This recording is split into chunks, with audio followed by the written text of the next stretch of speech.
The collision happened so fast that Lyra Chin didn't even have time to scream.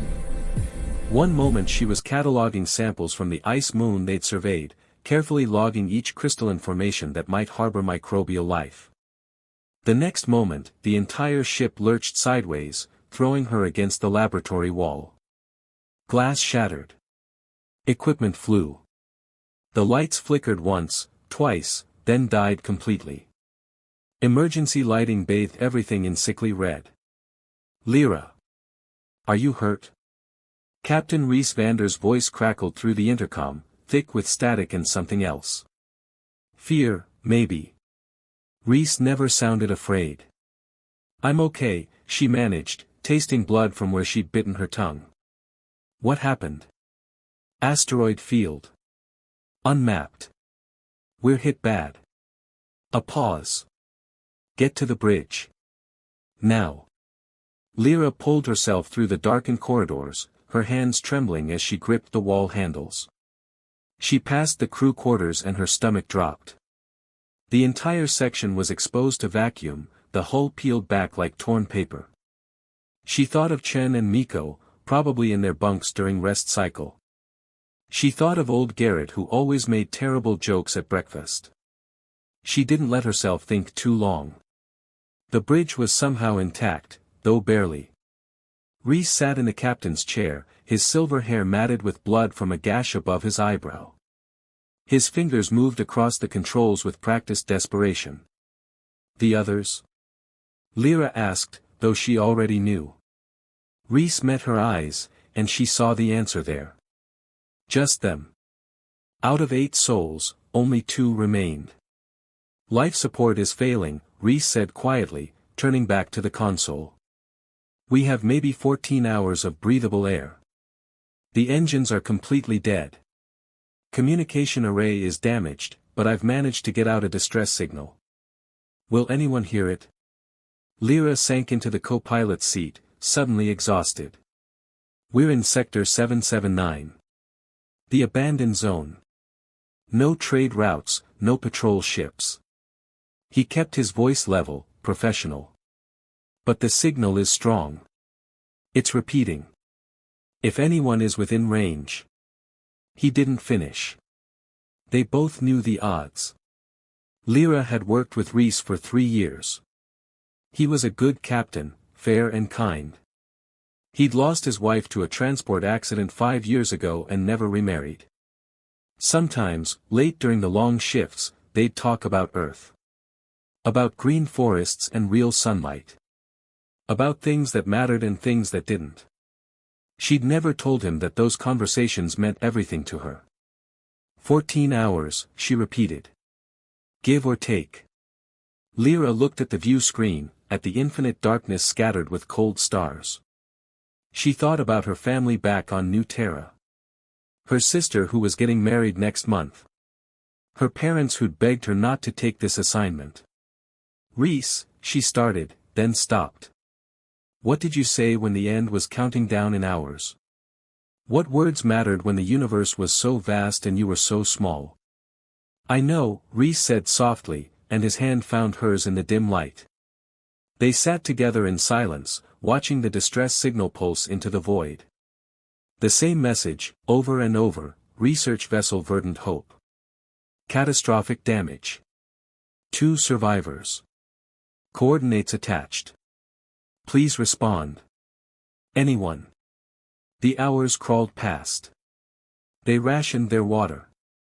They checked the systems obsessively, hoping for a miracle that didn't come. The temperature dropped degree by degree as the power cells drained. At hour 9, Lyra was dozing against Rhys's shoulder when the communication panel chirped. They both jerked awake.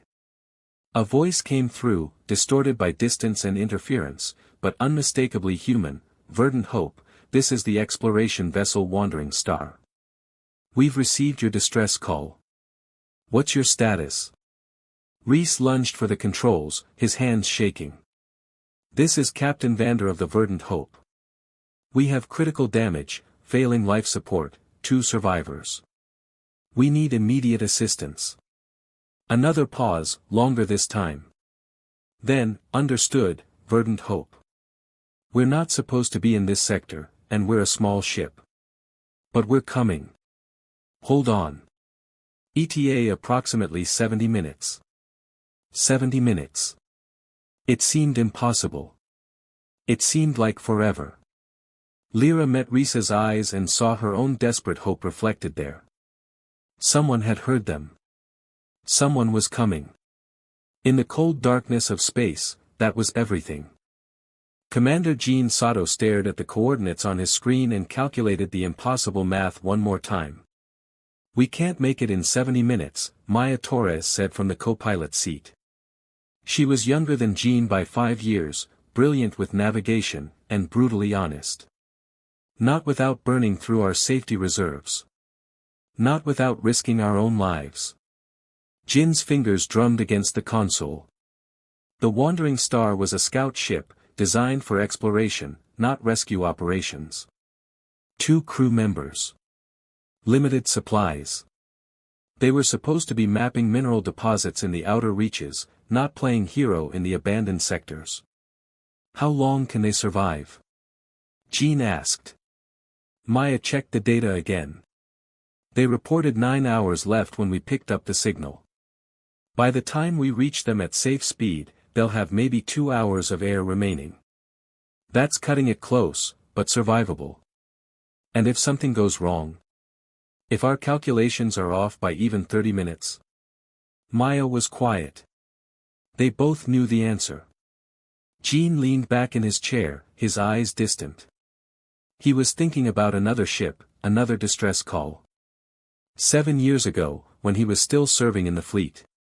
They'd received a signal from a cargo vessel caught in a solar flare's radiation wave. The admiral had run the numbers, calculated the risk, and decided it was too dangerous to respond immediately. By the time they arrived 12 hours later, everyone aboard was dead. Jean had held a child's stuffed toy in his hands, found floating in the corridor.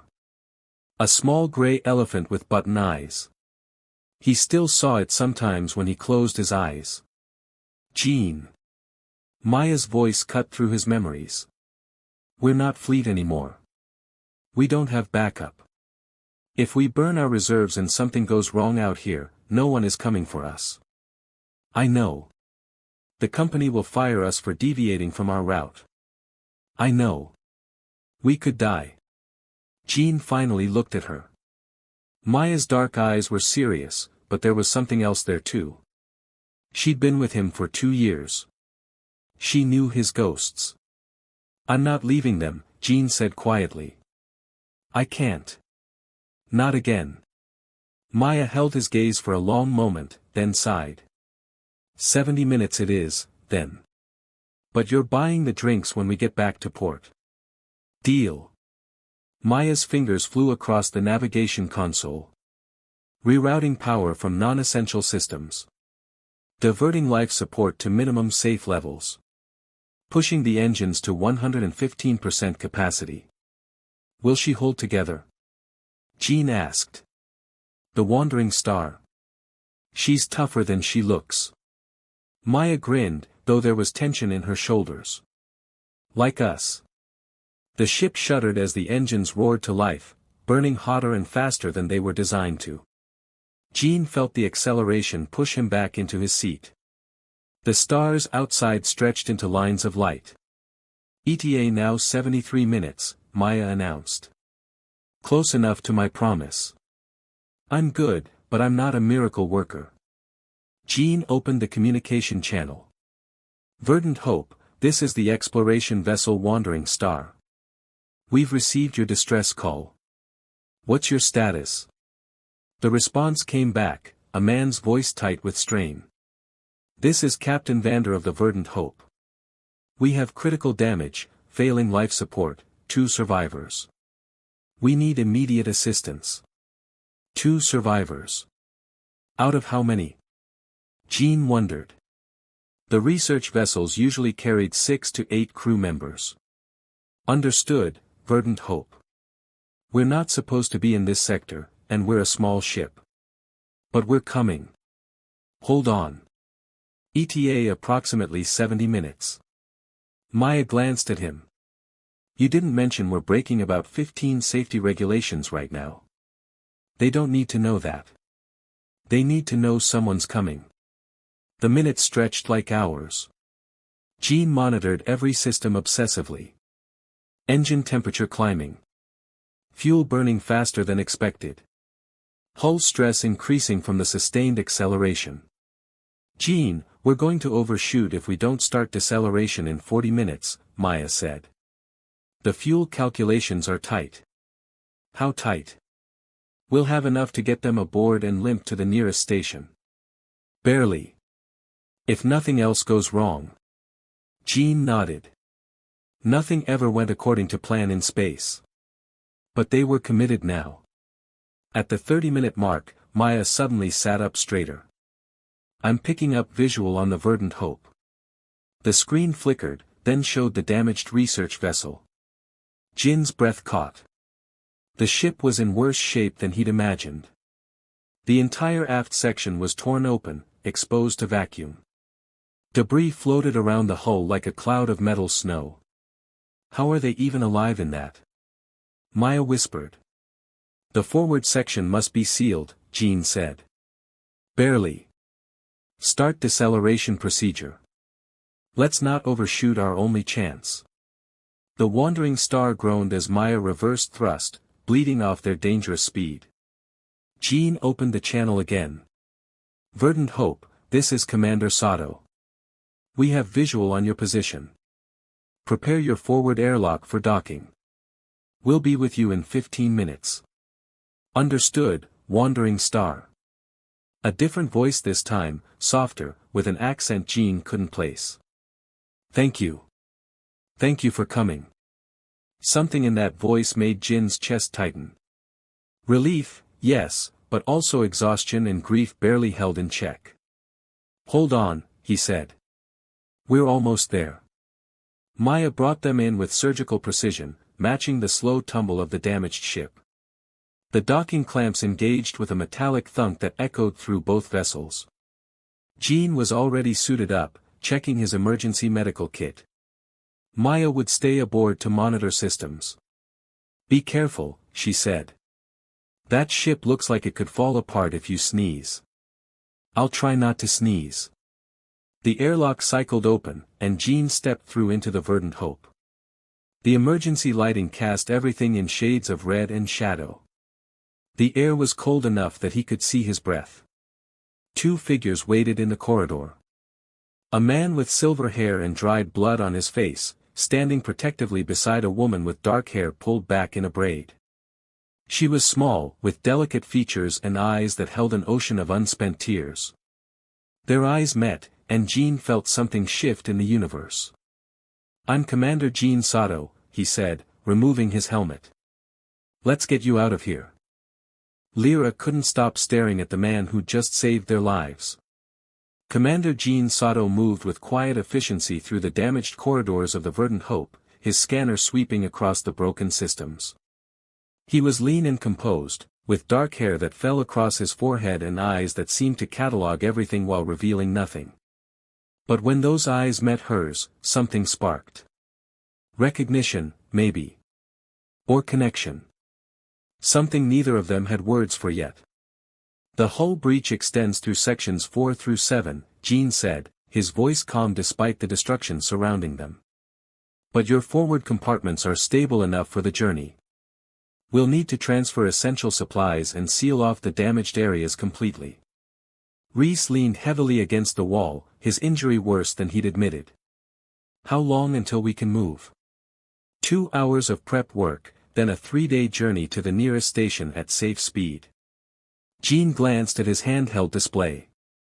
My co-pilot Maya is calculating fuel consumption now. It'll be tight, but manageable. 3 days together in a scout ship, Lyra said softly. That's going to be cozy. Jin's lips quirked into an almost smile. The Wandering Star isn't luxury accommodation, but she's reliable. You'll be safe. Safe. The word seemed impossible after the last 10 hours of counting down to death. Maya's voice crackled through Jin's communicator. Jean, I need you back here.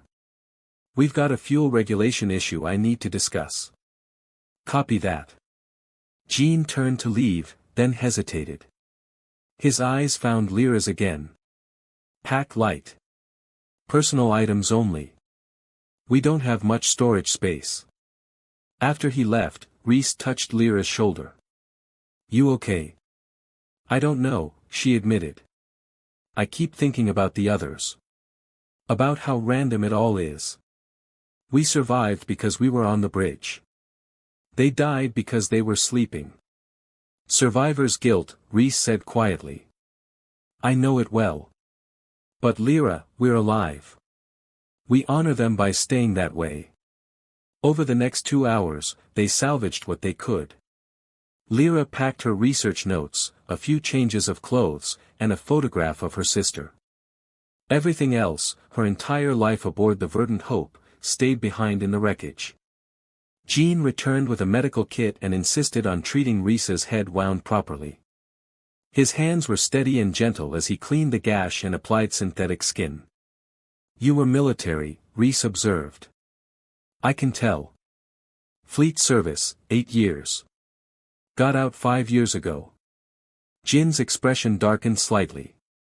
Decided I preferred exploring to fighting. But you still answer distress calls.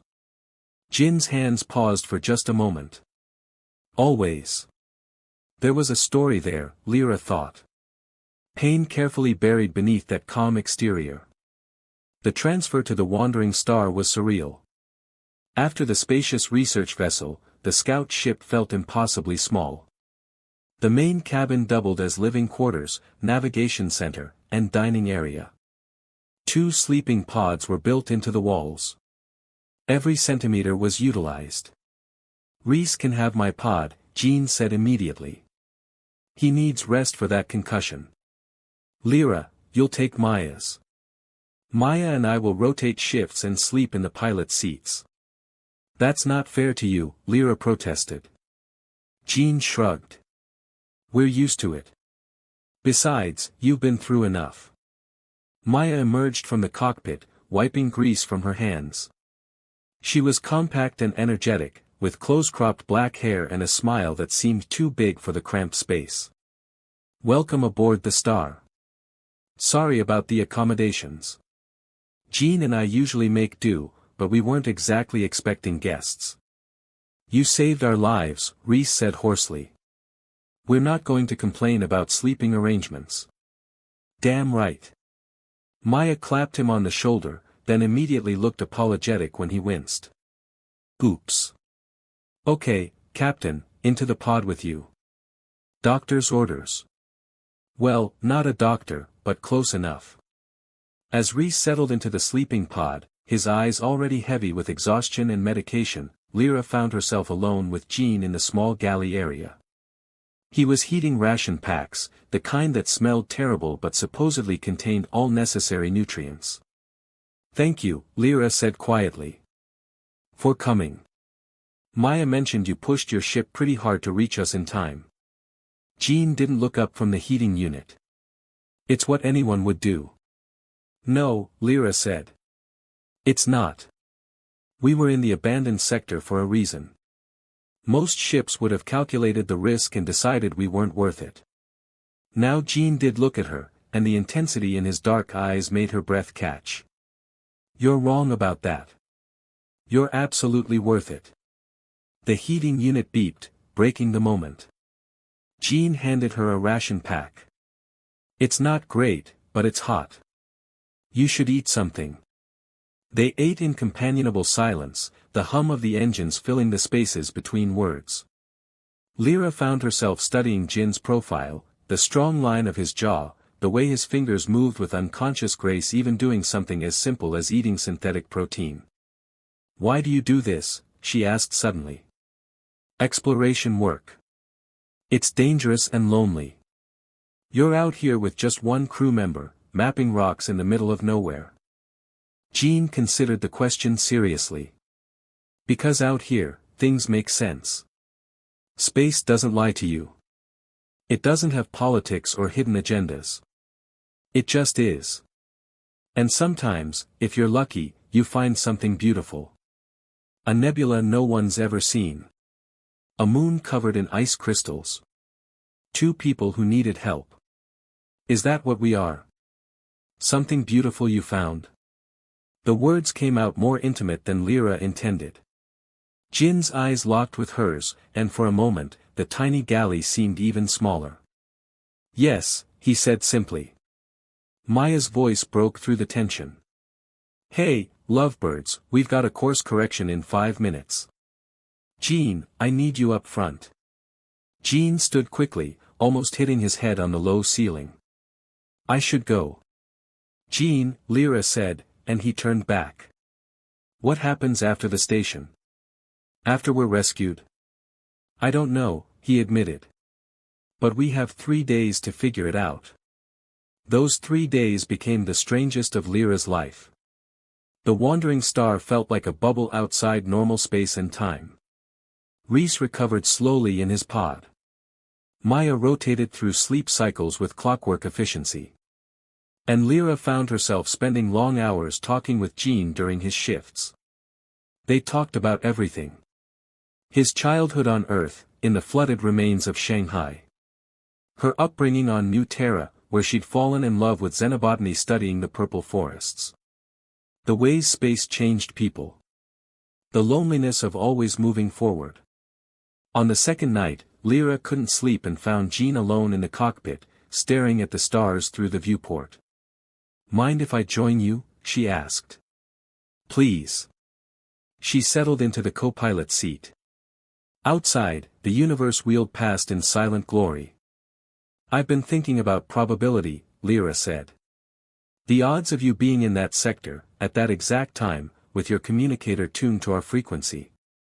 It's astronomical. Maybe that's the point, Jin said softly.